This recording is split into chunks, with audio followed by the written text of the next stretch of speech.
नांदेडमधून एक मोठी बातमी समोर येते। नांदेडच्या विभागीय एसटी कार्यालयात आज आमदार सदाभाऊ खोत यांनी अचानक भेट दिली। मात्र विभाग नियंत्रक आपल्या कार्यालयात हजर नसल्याचं पाहून खोत आक्रमक झाले।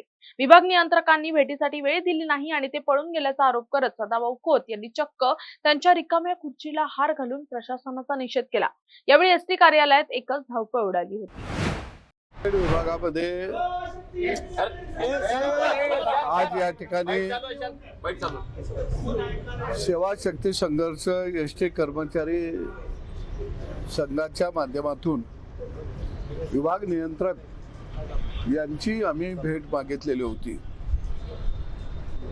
एका बाजूला लोकप्रतिनिधी म्हणून भेट मागितली असताना मी स्वतः त्यांच्या ऑफिसमध्ये आणि सर्व पदाधिकारी आम्ही आलो आणि ऑफिस उघडं ठेवून विभाग नियंत्रक यांनी पलायन केलेलं होतं। जवळजवळ अर्धा पाऊण तास त्यांच्या ऑफिसमध्ये बसून राहिलो। खरं बघितलं तर त्यांच्या विरोधामध्ये अनेक तक्रारी आहेत।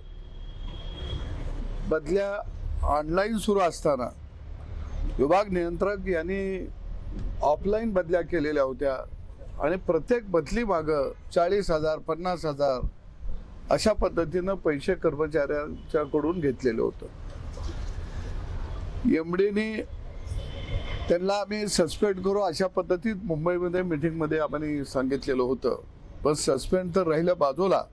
असा मनमानी करणारा या विभाग नियंत्रकाला खऱ्या अर्थानं एसटी महामंडळानं पाठीशी घातलेला आहे आणि म्हणून आज ते नसल्यामुळं त्यांच्या खुर्चीला आम्ही हार घातला आणि त्यांचा बोर्ड त्या खुर्चीवरती ठेवला। मला वाटतं की परिवहन विभागाला परिवहन मंत्र्यांनी याची गंभीर दखल घेणं अत्यंत गरजेचं आहे। दुट्या लावत असताना पैसे घेतले जातात, जवळच्या लोकांच्या सोयीनुसार त्यांच्या दुट्या लावल्या जातात।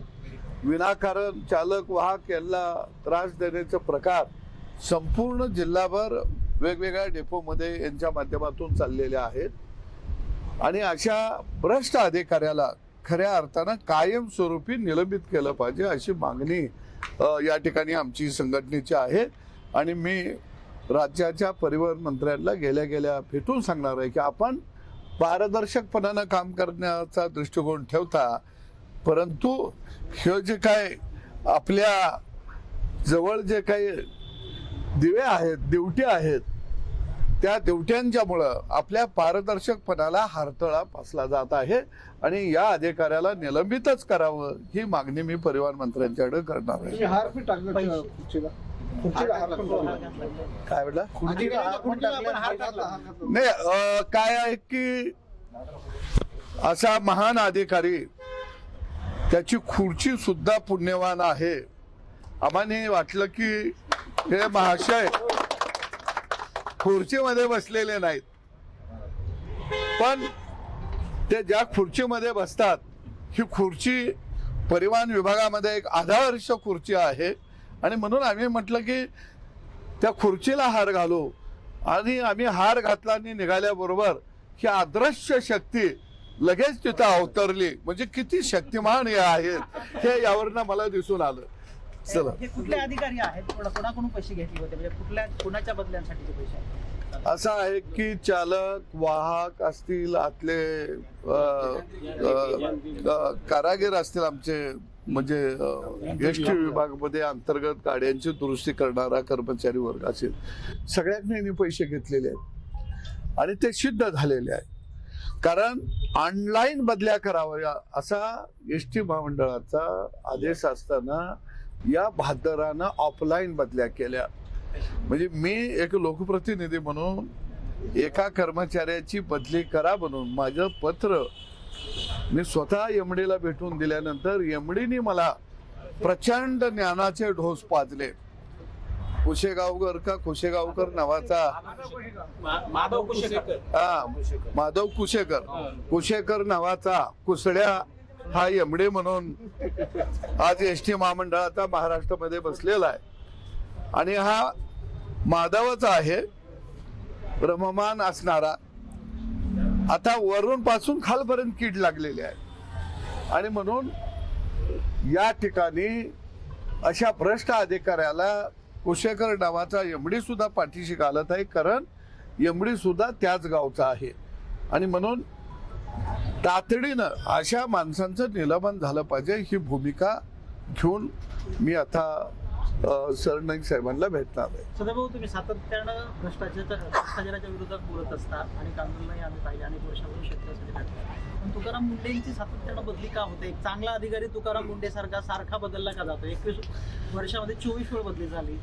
काय आहे तो मी सांगतो की एसटीच्या संदर्भामध्ये बोलायचं झालं तर एसटी ही गावगाड्याची खऱ्या अर्थानं बघितलं तर रक्तवाहिनी आहे. आणि म्हणून खेड्यापाड्यातल्या गोरगरिबाला एक मोठं साधन हे एसटीच्या माध्यमातून खऱ्या अर्थानं उपलब्ध होत असतं. आणि म्हणून या एसटी मध्ये काम करणारा जो कर्मचारी आहे तो 18 पगड जातीचा आहे, शेताभातात राबणार आहे, रोजगार करणार आहे, दऱ्याखोऱ्यात राहणार आहे. इथं जी काही मुलं आलेली आहेत ती काही फार मोठं शिक्षण घेऊन आलेली मुलं नाहीये. इथं आलेला जो कर्मचारी आहे तो गावखेड्यातला आहे, तो राबणारा कष्ट करणारा कर्मचारी आहे. आणि म्हणून आम्ही त्याच्या कष्टकरी या सगळ्या वर्गाच्या बाजूला खंद्याला लावून आम्ही या ठिकाणी उभा आहे. परंतु आज एसटी भ्रष्टाचाराच्या ज्या गाळात जे रुतलेले आहे त्याला जबाबदार हे सगळे भ्रष्टाचारी अधिकारी आहेत. आणि ही मोठी चेन आहे, हे तोडण्याचा प्रयत्न आम्ही सातत्यानं करत आहोत. तुकाराम मुंडे आहे यांची वारंवार बदली होते. एक चांगला अधिकारी तुकाराम मुंडेंची बदली का केली जाते? तुकाराम मुंडेची बदली का केली जाते वारंवार? आता कसं आहे की मला माझे घरानं वारकरी संप्रदायातला असल्यामुळं मला तुकाराम महाराजांच्या विषयी फार माहीत आहे. कारण मी लहानपणी तुकाराम चरित्र वाचलं. माझा बाप माळकरी होता, त्यामुळं त्यांना अनेक अभंग पाठ असायचे.